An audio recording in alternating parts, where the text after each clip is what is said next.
ਅਸੀਂ ਜਮਾਤ 10ਵੀਂ ਦੇ ਪਾਠ ਪਹਿਲਾ ਭਾਰਤ ਇੱਕ ਜਾਣ ਪਛਾਣ ਬਾਰੇ ਪੜ੍ਹਨ ਜਾ ਰਹੇ ਹਾਂ।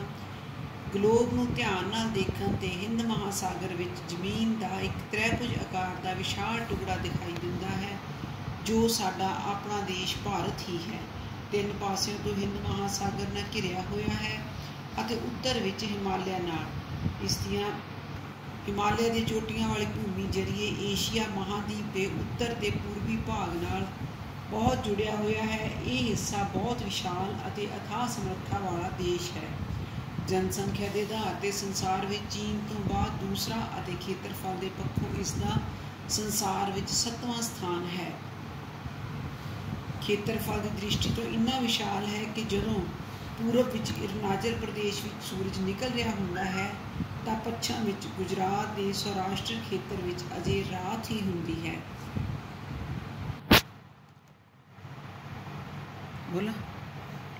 ਤਾਪਕ੍ਰਮ ਵਿੱਚ ਵੀ ਇੰਨੀ ਭਿੰਨਤਾ ਮਿਲਦੀ ਹੈ ਕਿ ਦੁਨੀਆ ਦੀ ਹਰ ਫਸਲ ਪੈਦਾ ਕੀਤੀ ਜਾ ਸਕਦੀ ਹੈ। ਅੱਜ ਭਾਰਤ ਸੰਸਾਰ ਦਾ ਸਭ ਤੋਂ ਵੱਡਾ ਲੋਕਤੰਤਰ ਦੇਸ਼ ਹੈ। ਦੱਖਣੀ ਏਸ਼ੀਆ ਦਾ ਇਹ ਭੂ-ਭਾਗ ਅਤੇ ਜਨਸੰਖਿਆ ਵਾਲਾ ਦੇਸ਼ ਆਪਣੀ ਵਿਰਾਸਤੀ ਪਰੰਪਰਾ ਨੂੰ ਦਿਲ ਨਾਲ ਲਗਾਏ ਹੌਲੀ-ਹੌਲੀ ਪਰਿਵਰਤਨ ਯੁੱਗ ਵਿੱਚ ਦਾਖਲ ਹੋ ਗਿਆ ਹੈ। ਇਸ ਦੇ ਤਾਪਕ੍ਰਮ ਵਿੱਚ ਇੰਨੀ ਭਿੰਨਤਾ ਮਿਲਦੀ ਹੈ ਕਿ ਦੁਨੀਆ ਦੀ ਹਰ ਫਸਲ ਪੈਦਾ ਕੀਤੀ ਜਾ ਸਕਦੀ ਹੈ। 121 ਕਰੋੜ ਤੋਂ ਵੀ ਵੱਧ ਜਨਸੰਖਿਆ ਵਾਲੇ ਇਸ ਦੇਸ਼ ਵਿੱਚ ਆਬਾਦੀ ਲਗਭਗ 6 ਲੱਖ ਪਿੰਡਾਂ ਅਤੇ 5000 ਤੋਂ ਵੀ ਵੱਧ ਕਸਬੇ ਅਤੇ ਸ਼ਹਿਰਾਂ ਵਿੱਚ ਵਸੀ ਹੋਈ ਹੈ। ਇਸ ਦੇ 28 ਪ੍ਰਾਂਤਾਂ ਅਤੇ 9 ਕੇਂਦਰ ਸ਼ਾਸਿਤ ਪ੍ਰਦੇਸ਼ਾਂ ਵਾਲੇ ਦੇਸ਼ ਵਿੱਚ 18 ਰਾਸ਼ਟਰੀ ਮਾਨਤਾ ਪ੍ਰਾਪਤ ਭਾਸ਼ਾਵਾਂ ਬੋਲੀਆਂ ਜਾਂਦੀਆਂ ਹਨ। ਅਨੇਕਾਂ ਧਰਮਾਂ ਅਤੇ ਜਾਤਾਂ ਦੇ ਲੋਕ ਇੱਥੇ ਸਦੀਆਂ ਤੋਂ ਮਿਲ ਜੁਲ ਕੇ ਰਹਿ ਰਹੇ ਹਨ।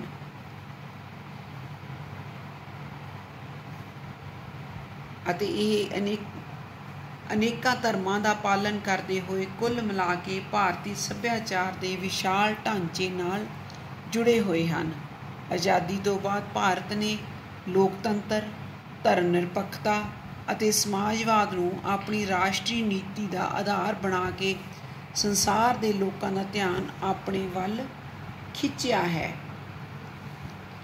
ਅੱਜ ਭਾਰਤ ਸੰਸਾਰ ਦਾ ਸਭ ਤੋਂ ਵੱਡਾ ਲੋਕਤੰਤਰੀ ਦੇਸ਼ ਹੈ।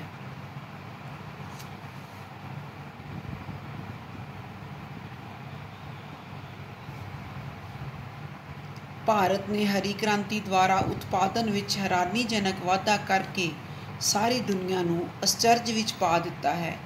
ਅੱਜ ਸਾਡੇ ਦੇਸ਼ ਵਿੱਚ ਖੇਤੀ ਅਤੇ ਉਦਯੋਗਾਂ ਵਿੱਚ ਬਹੁਤ ਵਿਕਾਸ ਹੋਇਆ ਹੈ। ਪੁਰਾਤਨ ਲਿਖਤਾਂ ਅਨੁਸਾਰ ਭਾਰਤ ਦੇਸ਼ ਦੇ ਨਾਂ ਦੀਆਂ ਬਹੁਤ ਸਾਰੀਆਂ ਧਾਰਨਾਵਾਂ ਮਿਲਦੀਆਂ ਹਨ। ਇੱਕ ਧਾਰਨਾ ਮੁਤਾਬਕ ਇਸ ਦਾ ਪਹਿਲਾ ਨਾਮ ਹਿਮਾਚਲ ਸੇਤੂ ਪ੍ਰਿਅੰਤਮ ਸੀ, ਜਿਸ ਦਾ ਅਰਥ ਉਸ ਭੂ-ਭਾਗ ਤੋਂ ਹੈ ਜੋ ਹਿਮਾਚਲ ਅਤੇ ਰਾਮੇਸ਼ਵਰ ਦੇ ਵਿਚਾਲੇ ਹੈ। ਦੂਸਰੇ ਆਰੀਆ ਜਾਤੀ ਦੇ ਲੋਕਾਂ ਦੇ ਆ ਕੇ ਵਸ ਜਾਣ ਕਾਰਨ ਇਹ ਖੇਤਰ ਆਰੀਆਵਰਤ ਦੇ ਨਾਮ ਨਾਲ ਵੀ ਜਾਣਿਆ ਜਾਂਦਾ ਹੈ। ਤੀਸਰੀ ਧਾਰਨਾ ਰਿਗਵੇਦ ਵਿੱਚ ਵਰਣਨ ਕੀਤੇ ਗਏ ਇੱਕ ਤਾਕਤਵਰ ਭਰਤ ਨਾਮੀ ਰਾਜੇ ਦੇ ਨਾਮ 'ਤੇ ਆਧਾਰਿਤ ਹੈ, ਜੋ ਕਿ ਰਾਜਾ ਦੁਸ਼ਯੰਤ ਅਤੇ ਸ਼ਕੁੰਤਲਾ ਦਾ ਪੁੱਤਰ ਸੀ। ਚੌਥੀ ਅਤੇ ਅੰਤਲੀ ਧਾਰਨਾ ਇਸ ਦੇ ਆਧੁਨਿਕ ਨਾਮ ਇੰਡੀਆ ਸ਼ਬਦ 'ਤੇ ਆਧਾਰਿਤ ਹੈ, ਜੋ ਕਿ ਵੈਦਿਕ ਕਾਲ ਸਮੇਂ ਆਰੀਅਨ ਲੋਕਾਂ ਦੁਆਰਾ ਉੱਤਰ ਪੱਛਮ ਵਿੱਚ ਵਗਦੇ ਇੱਕ ਦਰਿਆ, ਜਿਸ ਦਾ ਨਾਮ ਉਹਨਾਂ ਨੇ ਸਿੰਧੂ ਰੱਖਿਆ ਸੀ, ਤੋਂ ਲਈ ਗਈ ਹੈ। ਇਸ ਸਿੰਧੂ ਸ਼ਬਦ ਨੂੰ ਗੁਆਂਢ ਦੇ ਈਰਾਨੀ ਦੇਸ਼ਾਂ ਦੇ ਲੋਕਾਂ ਨੇ ਹਿੰਦੂ ਕਹਿ ਕੇ ਅਤੇ ਦਰਿਆ ਦੇ ਆਸ-ਪਾਸ ਰਹਿ ਰਹੇ ਲੋਕਾਂ ਨੇ ਹਿੰਦੁਸਤਾਨ ਦੇ ਵਾਸੀ ਮੰਨਿਆ। ਹਿੰਦੂ ਸ਼ਬਦ ਨੂੰ ਯੂਨਾਨੀ ਲੋਕਾਂ ਨੇ ਇੰਡੋਸ ਵਿੱਚ ਬਦਲ ਦਿੱਤਾ ਅਤੇ ਰੋਮਨਾਂ ਨੇ ਇਸ ਸ਼ਬਦ ਨੂੰ ਸੁਧਾਰ ਕੇ ਇੰਡਸ ਦਾ ਨਾਮ ਦੇ ਦਿੱਤਾ। ਇਸ ਪ੍ਰਕਾਰ ਅੱਜ ਦੇ ਸਾਰੇ ਭਾਰਤ ਦਾ ਇਤਿਹਾਸ ਵਿੱਚ ਕਈ ਨਾਮ ਕ੍ਰਮਵਾਰ ਇੰਡੀਆ, ਹਿੰਦੁਸਤਾਨ ਅਤੇ ਭਾਰਤ ਜਿਹੇ ਨਾਮ ਚੱਲਦੇ ਹਨ।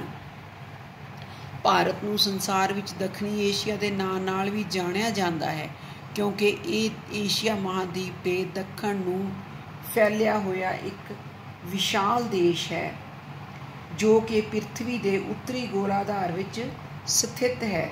ਇਸ ਦੇ ਉੱਤਰੀ ਸਿਰੇ 'ਤੇ ਮਹਾਨ ਹਿਮਾਲਿਆ ਦੀ ਪਰਬਤੀ ਦੀਵਾਰ ਹੈ ਅਤੇ ਦੱਖਣ ਵੱਲ ਵਿਸ਼ਾਲ ਹਿੰਦ ਮਹਾਸਾਗਰ ਹੈ।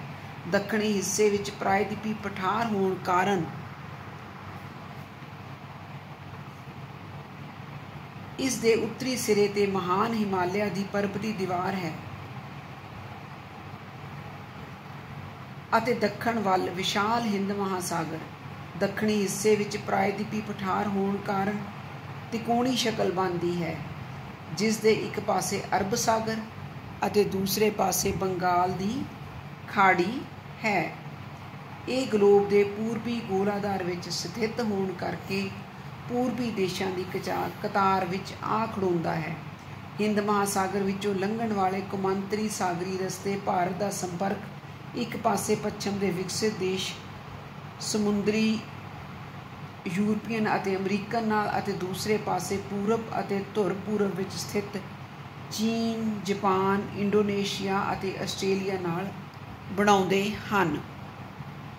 ਭਾਰਤ ਨੂੰ ਸਾਰਕ ਦੇਸ਼ਾਂ ਦੇ ਗਰੁੱਪ ਵਿੱਚ ਵੀ ਇੱਕ ਮਹੱਤਵਪੂਰਨ ਸਥਾਨ ਹਾਸਲ ਹੈ। ਹੇਠ ਦਿੱਤੀ ਸਾਰਣੀ ਵਿੱਚ ਸਾਰਕ ਦੇਸ਼ਾਂ ਦੇ ਕੁਝ ਮਹੱਤਵਪੂਰਨ ਅੰਕੜੇ ਦਿੱਤੇ ਗਏ ਹਨ। ਇਹਨਾਂ ਦਾ ਖੇਤਰਫਲ ਅਤੇ ਜਨਸੰਖਿਆ ਦੇ ਮੁਕਾਬਲੇ ਭਾਰਤ ਦੀ ਮਹੱਤਤਾ ਸਪਸ਼ਟ ਝਲਕਦੀ ਹੈ।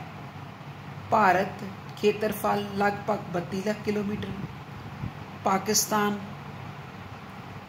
8 ਲੱਖ ਵਰਗ ਕਿਲੋਮੀਟਰ, ਨੇਪਾਲ ਲਗਭਗ 1 ਲੱਖ ਕਿਲੋਮੀਟਰ, ਬੰਗਲਾਦੇਸ਼ ਲਗਭਗ 1,43,000, ਭੂਟਾਨ 47,000 ਵਰਗ ਕਿਲੋਮੀਟਰ, ਸ਼੍ਰੀਲੰਕਾ 65,610, ਮਾਲਦੀਵ 298 ਵਰਗ ਕਿਲੋਮੀਟਰ, ਅਫਗਾਨਿਸਤਾਨ 6,47,500 ਵਰਗ ਕਿਲੋਮੀਟਰ। ਇਸ ਤਰ੍ਹਾਂ ਖੇਤਰਫਲ ਦੇ ਪੱਖੋਂ ਭਾਰਤ ਸਾਰੇ ਸਾਰਕ ਦੇਸ਼ਾਂ ਵਿੱਚੋਂ